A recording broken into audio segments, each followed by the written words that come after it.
Welcome back to the deep dive, where we plunge into the heart of complex research, extracting the most important insights and sometimes surprising facts for you. Today, we're embarking on a crucial deep dive. It's a topic that's not just trending, but actively reshaping careers and industries as we speak. We're talking about the deep integration of AI agents into the modern workplace.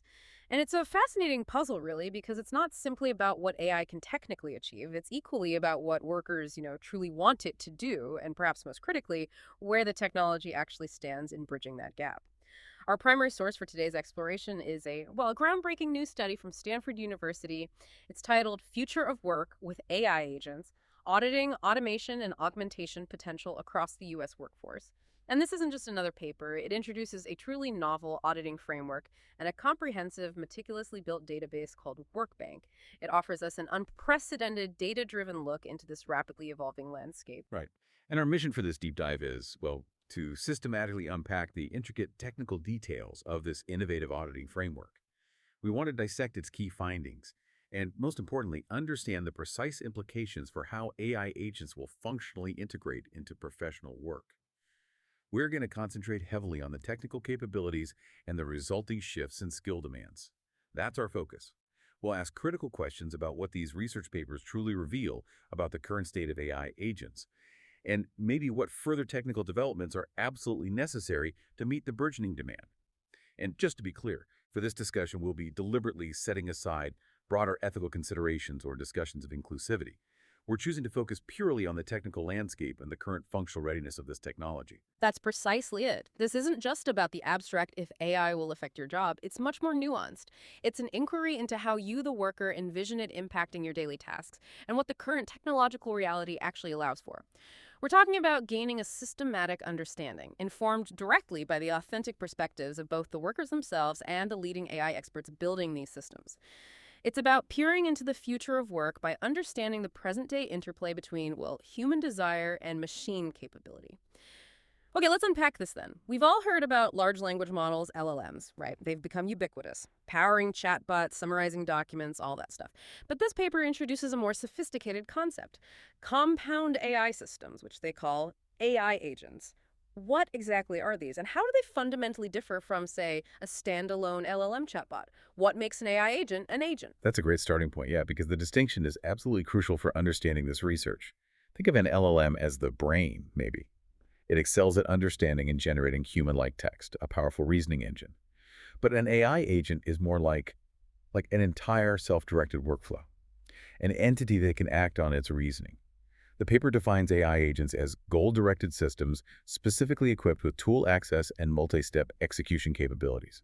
So unlike a simpler LLM that might just generate text from a prompt, an AI agent can independently design a series of actions. It can use various software tools, and we're talking web browsers, spreadsheets, custom APIs, a whole suite, and then execute those actions sequentially, maybe even iteratively, to achieve a complex, often open-ended specific objective. Ah, okay, so it's the action part, the tool Oh, use. exactly. Imagine an AI agent not just writing code, but troubleshooting compilation errors, running tests, maybe even deploying the code to a staging environment, all without direct human supervision for each individual step. It's about autonomy in a digital environment, breaking down a high-level goal into sub-goals and executing them using available tools. And it's important, the paper specifically excludes physical robots. This is focused purely on the digital realm where most white-collar work happens. That definition really changes the game from just a smart chatbot, doesn't it? The agent part is key. And what's striking is that these agents, even in their early forms, are already making a very significant impact on the labor market. The paper suggests this isn't sci-fi, it's now. Indeed, the speed of integration is remarkably fast, almost unprecedented, you could say. The research indicates that approximately 80% of U.S. workers might see LLMs affect at least 10% of their tasks. That's a broad base. But if we drill down more directly into AI agent usage, the data from early 2025, so just a few months ago, basically real time showed workers in 36% of occupations were already using AI for at least 25% of their tasks. Wow, 25% of tasks in over a third of occupations. Exactly. This isn't theoretical projection. It's very real, rapid integration into the current workplace. It's impacting a substantial and diverse portion of the workforce across different sectors. People are already experimenting deploying these systems. Okay, here's where it gets really interesting, and I think this is the central point of the paper. Despite this undeniable impact, the researchers highlight that we fundamentally lacked a systematic, grounded, and maybe forward-looking understanding of this landscape. It feels like we've been operating reactively, right? Just looking at adoption numbers without seeing the deeper dynamics. What were the specific critical gaps in prior research that this new framework aims to address? What was missing before this? Absolutely. The researchers identified several critical limitations in earlier studies, and this framework was really designed to overcome them. First, from a coverage perspective, prior research often had a narrow scope.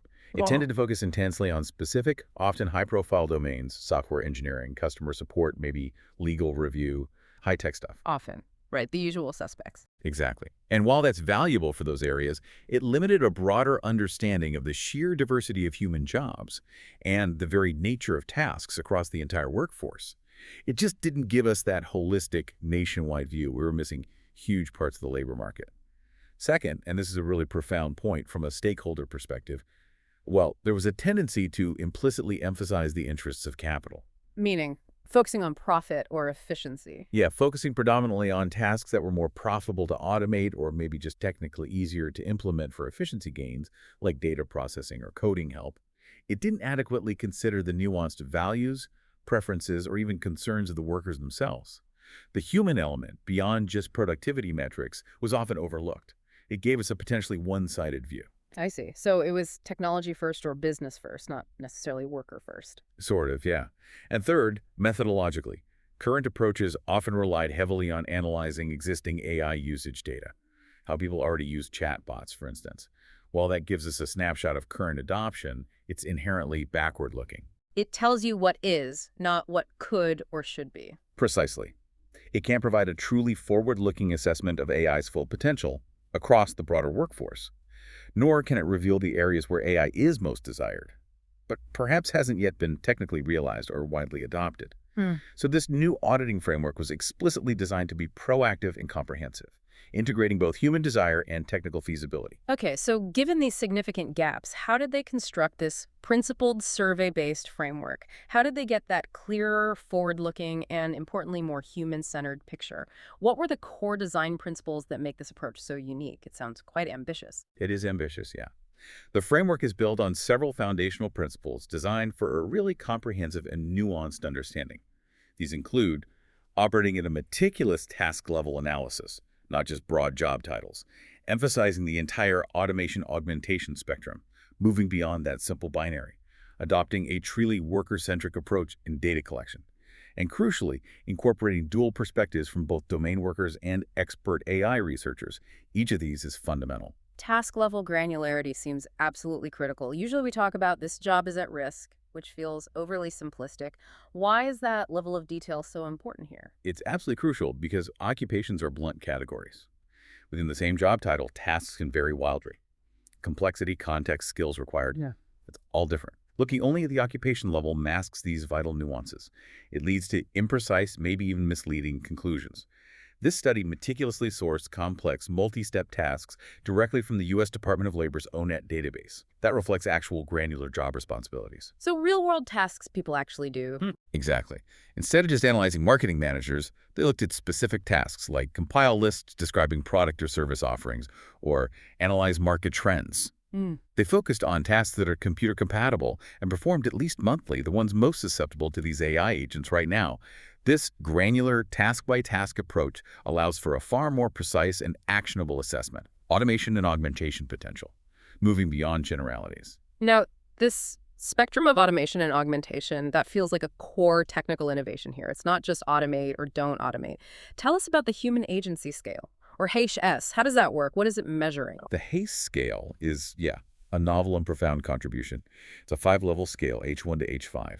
It quantifies the precise degree of human involvement required for task completion and quality.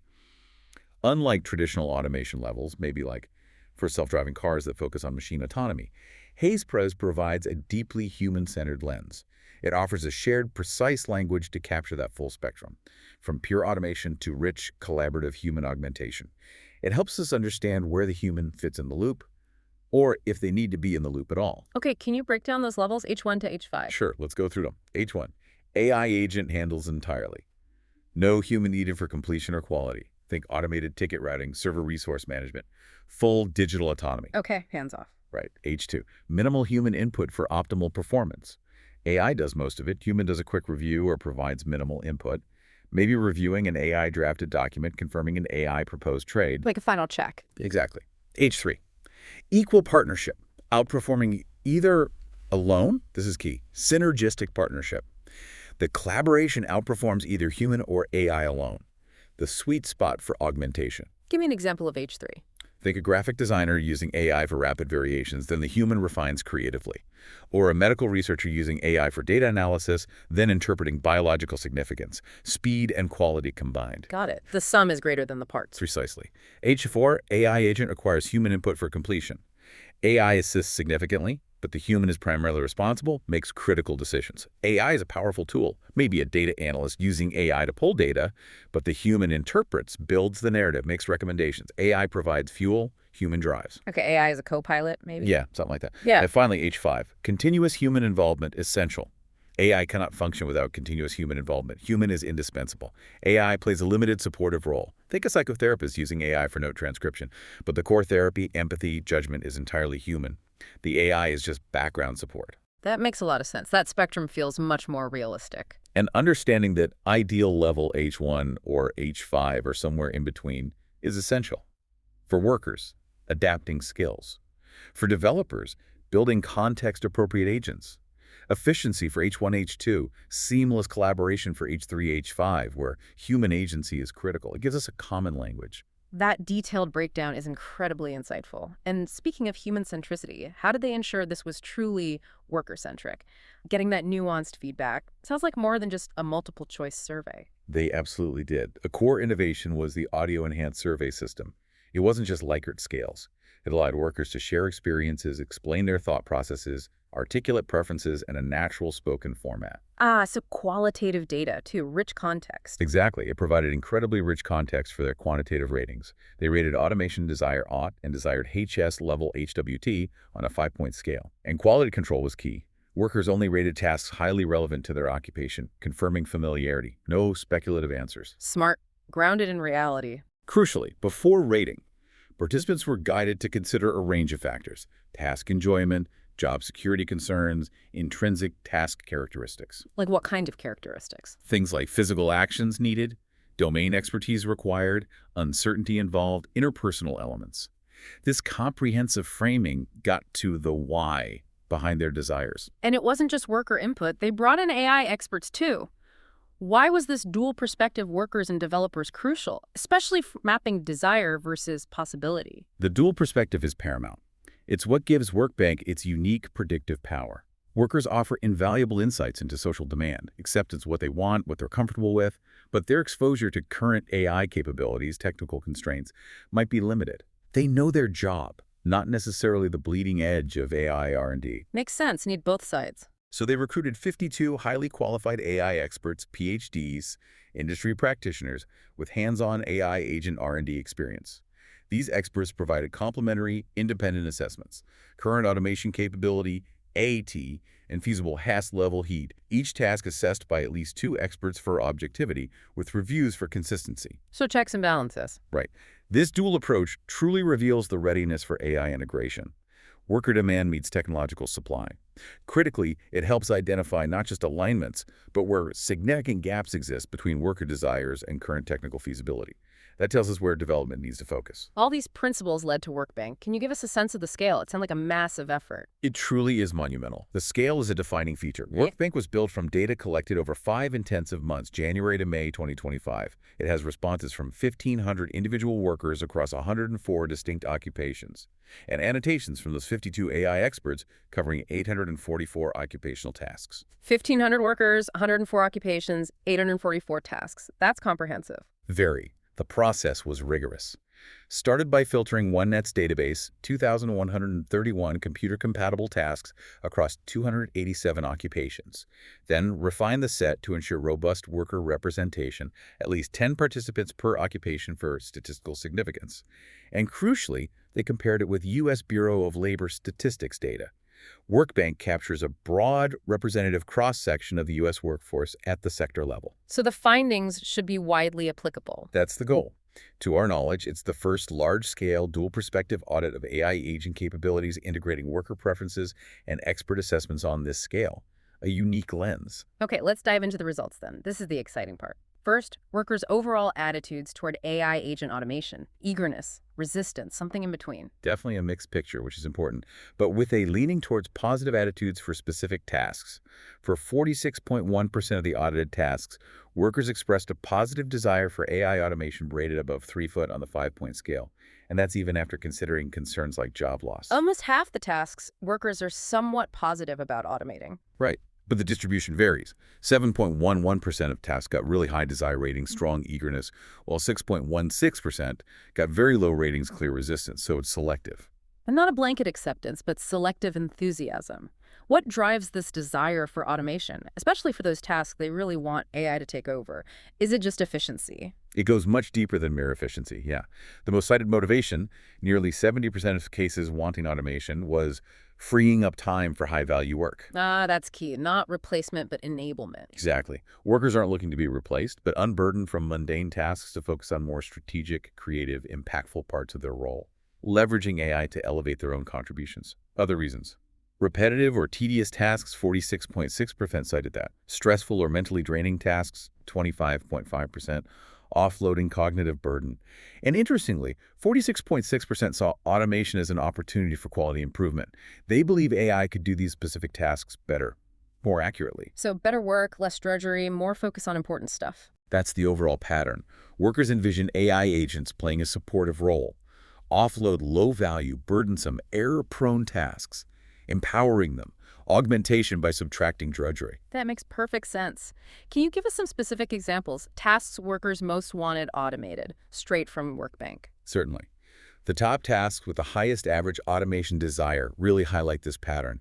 Heading the list, perfect 5.000 out of 5 desire. Tax preparers, schedule appointments with clients. Classic admin burden for a high-skilled professional. Exactly. Another, public safety telecommunicators, maintain files of information relating to emergency calls, rated 4.67.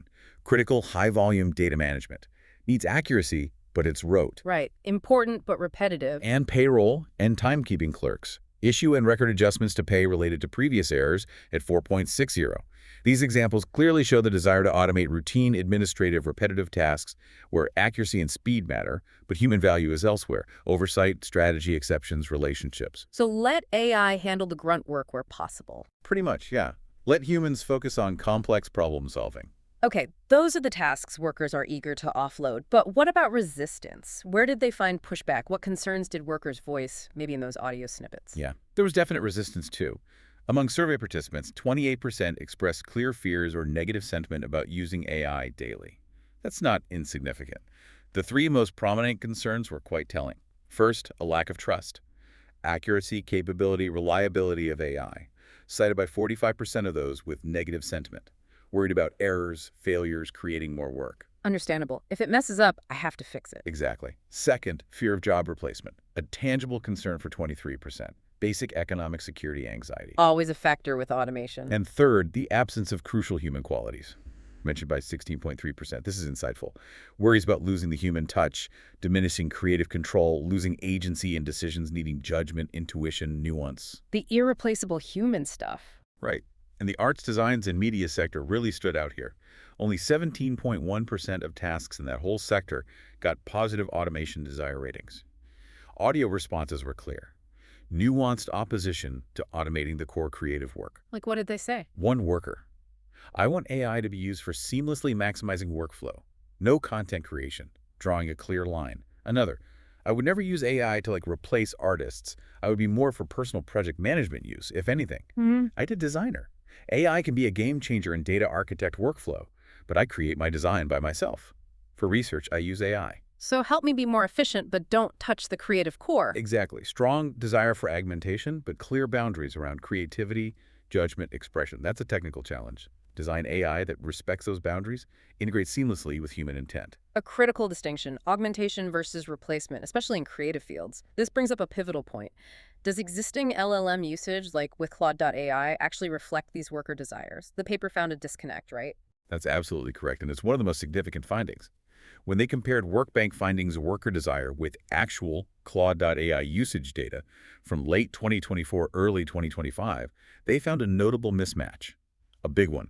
The top 10 occupations where workers expressed the highest average automation desire, those accounted for only a tiny 1.26% of Claude.ai's total usage. Only 1.26%. Wow. So the task workers most want automated are barely touched by current AI usage. Exactly. It's a stark gap between expressed demand and current application. Okay, this gap is profoundly intriguing. The paper identifies that it exists, but doesn't deeply explore why. From a technical or practical view, what might be the reasons? Are AI agents just not built for those high desire tasks yet, or is it adoption rates awareness in those sectors? That's the crucial question this data raises for the technical community.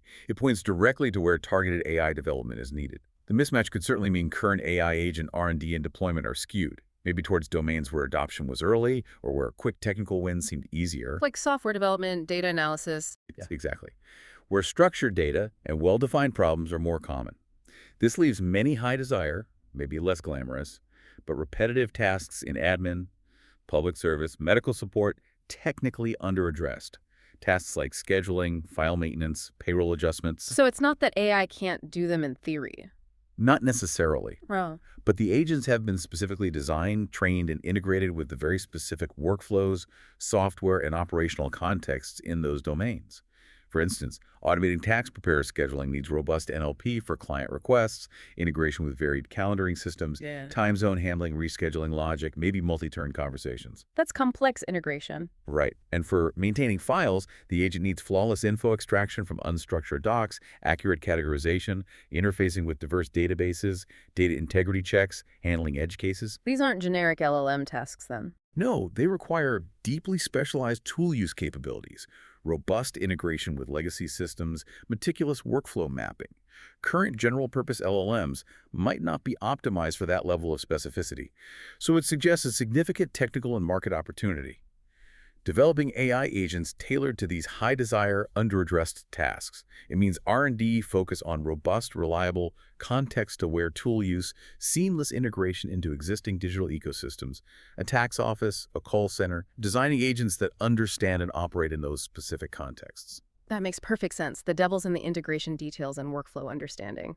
Let's move to the desire capability landscape. This is where they integrate worker desires and expert assessments, creating a strategic map for AI development. How does this map work?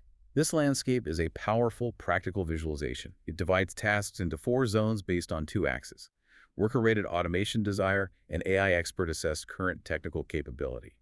Think of a 4-quadrant chart showing where to focus efforts, development, and deployment. Okay, what are the 4 zones? First, the automation green light zone. High worker desire and high current capability. Ideal candidates. Prime targets for immediate AI agent deployment. Promises productivity gains, likely worker acceptance. Think routine data entry from structured forms. Low-hanging fruit, basically. Essentially, yes. Second, the automation red light zone. High capability but low worker desire. Deployment needs caution, potential resistance despite technical feasibility. Like the creative tasks we mentioned. Exactly. AI could do it, but humans prefer not to automate it. The challenge isn't technical, it's human, organizational. Third, the R&D opportunity zone. High worker desire but currently low technical capability, where future innovation needs to focus. Represents promising directions for AI R&D. Addresses real worker pain points where tech isn't ready yet. Complex analysis tasks, maybe. Where the breakthroughs are needed. Right. And fourth, the low priority zone. Low worker desire and low capability. Less urgent for AI development or investment. Neither human demand nor technical readiness is compelling. That map makes the strategy clear. But the data itself. Was there strong alignment between worker desire and expert assessment of feasibility? You'd think if it's easy to automate, workers would want it automated. Surprisingly, no. Mm. Another key insight challenging assumptions. A strong correlation was not found. The Spearman correlation was only 0.17, very weak. Almost no linear relationship. Pretty much. Huh. Just because a task is technically easy for AI doesn't mean workers want it automated, and vice versa. Furthermore, automation desire showed a negative correlation with job loss concern and task enjoyment. Meaning? Workers are significantly less inclined to automate tasks they enjoy or tasks where they fear job displacement, even if the tech is ready. So human preference, job security, enjoyment matter as much as, or more than, technical feasibility. Exactly. Technical feasibility alone doesn't drive adoption. Human values, psychological comfort are equally influential, critical point for developers. A superb agent isn't enough. It must align with human values. A profound realization for AI builders. And where are current investments landing on this map? The paper used Y Combinator companies as a proxy for VC money. What did that show? Another critical mismatch. YC company task mappings were relatively evenly spread across all four zones. Meaning investment isn't focused on the most promising areas. Right. It's not disproportionately flowing to the green light or R&D opportunity zones. In fact, a significant 41% of YC companies map to tasks in the low priority and automation red light zones. Wow, why would that be? It suggests current investments are heavily concentrated in areas like generic software tools, business analysis platforms, maybe established tech areas, or where AI solutions were technically easier without solving fundamental research problems. This leaves many highly desired yet technically challenging tasks in the green light and R&D opportunity zones significantly underaddressed by current VC. A market inefficiency. Clearly, capital isn't always flowing where highest worker desire meets technical readiness or potential for truly impactful innovation across the broader workforce. Might be perceived lower ROI, harder market penetration, or just lack of understanding of workflow challenges in these underserved domains. A missed opportunity for startups. Fascinating. Investments aren't hitting the sweet spot. What about research? They looked at archive papers. Are researchers at least focusing on the R&D opportunity zone, high desire, low capability? Seems like the natural place for research. Encouragingly, yes. Research papers are more concentrated in the R&D opportunity zone compared to investments, a positive sign. The academic community seems aware of these frontiers. However, the focus remains largely confined to specific, highly technical domains: computer science, engineering. Still the usual suspect. Pretty much. The top three tasks covered by research were almost exclusively technical. Computer and information research scientists apply theoretical expertise, analyze problems to develop solutions involving computer hardware and software. Computer programmers perform revision, repair. So core CS stuff. While vital for foundational AI, this concentration means many tasks in other sectors: healthcare admin, social work, education, specialized manufacturing tasks workers highly desire automation for, aren't getting the same deep academic attention. The technical problems there might be less clean, generalized less easily, making them less appealing for foundational research, yet they represent huge unmet needs. This focus on technical CS research makes me wonder, what specific technical breakthroughs are needed to move tasks from R&D opportunity to green light? The paper points to the gap, but what are the underlying technical challenges for those high desire, low capability tasks? That's exactly the question this data guides us towards for future AI R&D. The paper's characterization of H5 tasks requiring continuous human involvement often fall into this R&D opportunity zone. That gives us clues. The research highlights these tasks frequently involve substantial interpersonal communication and deep domain expertise. Let's unpack why these are so technically hard for AI agents. Okay, interpersonal communication first. What's the challenge there beyond basic NLP? It's about genuine social cognition. AI agents currently struggle profoundly with nuances like implicit meaning, subtext. Humans infer unspoken intent, emotion, sarcasm, cultural context from subtle cues, tone, expression, silence. AI struggles with that fluid interpretation. Hard to encode rules. Understanding what's not said. Exactly. Emotional intelligence. Understanding, responding appropriately to emotions, showing empathy, navigating sensitive conversations, requires a theory of mind AI lacks. It mimics but doesn't genuinely understand impact. Building trust and rapport.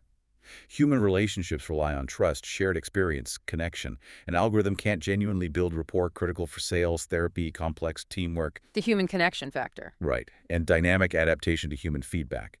Understanding nuance, sometimes contradictory, implicitly given human preferences during real-time conversation is still a major challenge. Okay, that's a high bar for AI. What about domain expertise? Isn't that just about accessing data? It's far beyond just accessing large databases. It refers to specialized knowledge that's often tacit, unwritten, acquired through years of experience, like tacit knowledge and intuition. Much human expertise isn't in textbooks. It's a gut feeling, intuitive pattern recognition. How do you train AI for that sixth sense a veteran lawyer, surgeon, engineer has with a novel problem? It requires reasoning with incomplete info, judgments based on experience, not just rules. That feel for the problem. Precisely. Reasoning under uncertainty and ambiguity. Real-world expertise involves problems with incomplete, contradictory, ambiguous info. AI relies on probabilities, struggles with robust causal reasoning, common sense humans use in true uncertainty, synthesizing disparate, unstructured information.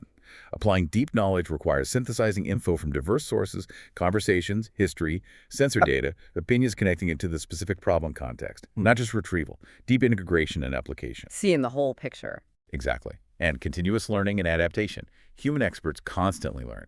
AI agents often need significant retraining for new, nuanced domain knowledge, especially if it contradicts prior assumptions. So moving tasks from R&D to greenlight needs big technical leaps. Definitely. Things like neurosymbolic AI for better reasoning, Yeah. multimodal AI for non-textual cues, robust human-in-the-loop learning for tacit knowledge, sophisticated knowledge representation for complex domain rules. Building agents that genuinely participate in complex social and expert reasoning, not just mimic it. That really clarifies the depth of the technical challenges. It's not just scaling up. Okay, so even with full automation possible for some tasks, workers overwhelmingly envision collaboration. How do they concretely see these human-agent partnerships based on those audio transcripts? What roles do they see AI playing? The audio transcripts confirmed a strong desire, or at least openness, to collaborating with AI, often pragmatically. The most common paradigms were insightful for design. First, role-based AI support, 23.1% of workers. Imagining AI systems embodying specific functions, like specialized digital colleagues handling a narrow, critical workflow part. Like a digital specialist. Yeah, one example. An AI trained to automatically analyze quality control reports, flagging potential issues, suggesting pre-processing steps. Another said, it's just for me to set up my AI to do X. Highlights demand for modular, configurable, extensible AI agents tailored to specific steps, maybe with an API for human tuning, not a generalist, a hyper-specialist. Second, 23% envisioned AI as a supportive assistant for research or drafting, but with a critical caveat: human review, essential for accuracy. Trust but verify. Absolutely. One worker. AI is an assistant doing research for me. However, I review every answer because we cannot rely on its accuracy. Implies a need for AI systems transparent about confidence, sources, facilitating easy human verification correction, robust human AI feedback loops. And finally, 16.5% still mention pure automation for specific, isolated, truly repetitive, low-value, error-prone aspects needing minimal oversight. So a mix of modes is needed. Yes. The overall picture suggests future AI agent development needs to prioritize flexibility and collaboration modes, agents adaptable to different levels of human oversight and integration, sliding effortlessly across that HES scale based on task and human preference. This whole discussion leads to a crucial implication. How might AI agents reshape the core human competencies needed? What did the study find about shifting skill demands for us as workers? This is a truly profound aspect, giving an early, data-driven glimpse into the future of human work. By aligning tasks with skills, using 1Et's GWA framework, comparing average wages with expert-assessed required human agency, CIT, the study revealed three emerging trends, not just theory, they're starting to manifest. First, a clear signal of shrinking demand for certain information processing skills in tasks becoming more AI amenable. Like what kind of skills? Traditionally high-wage skills like analyzing data or information and updating and using relevant knowledge. Their relative importance for humans may diminish as AI handles routine data crunching, info synthesis faster and more accurately. Doesn't mean they disappear, but their value shifts. Exactly. Humans might spend less time compiling reports, more time interpreting AI insights, frees up cognitive capacity, but shifts the baseline for value-added processing. Second, directly related, a greater emphasis on interpersonal and organizational skills. Skills involving complex human interaction, nuanced communication, coordination, resource monitoring are more frequently associated with high-ask tasks where human agency remains critical. Like relationship building, negotiation. Precisely. Establishing and maintaining interpersonal relationships, negotiating, coordinating work, training, and teaching others. While maybe not the highest wage skills now, their importance is clearly rising. As AI handles routine cognitive tasks, uniquely human capacities, collaboration, leadership, empathy, social influence, become paramount. You might not analyze every data point, but you'll need to persuade with your interpretations of AI output. The soft skills become harder, more critical skills. You could say that. And third, high agency skills span diverse aspects. The future human worker won't be a narrow specialist. Top skills needing high human agency range broadly: interpersonal, organizational, complex decision-making under uncertainty, sophisticated quality judgment needing discretion. suggests the need for broader, more adaptable, multifaceted skill sets. Individuals need to blend technical AI understanding with uniquely human capabilities. Orchestrators of tech, critical thinkers, effective communicators, less robot, more superhuman empowered by tech. That's a powerful vision, understanding the evolving nature of human contribution. So, what does this imply for you, the listener? What skills become critical for thriving in an AI augmented workplace? Sounds like a significant evolution of what's valued. This deep dive into the future of work with AI agents paper offers a unique, technically rigorous, and profoundly worker centric lens. It's not just theory, it provides actionable insights. Precisely. Actionable insights for AI research and investment. That desire capability landscape is a powerful strategic tool, guiding resource allocation. It maps the distinct patterns of AI integration via the HASAS scale, and crucially, reveals where worker preferences diverge from current technical capabilities, a key challenge for positive adoption. And it gives us that early data-driven signal of how core human competencies need to evolve, underscores the importance of aligning AI development with human desires, proactively preparing the workforce, not just letting tech dictate. So what does this all mean for you? Whether you're a professional, student, AI developer, if interpersonal communication and deep domain expertise are the anchors for essential human involvement, how can we leverage AI's technical capabilities to truly augment and elevate these distinct human skills, not just automate tasks relying on them? How can we design AI agents to make us better communicators, deeper thinkers, more impactful experts, rather than just faster processors? It's a fascinating question as this tech develops and as new tasks emerge, creating a new landscape of human AI collaboration. The future isn't just what AI can do, but how we design it to empower us. For more in-depth analyses of the latest AI and ML research papers, and to explore how these shifts are shaping our world, be sure to visit our webpage, linked in the bio. Until next time, keep exploring the cutting edge of intelligence.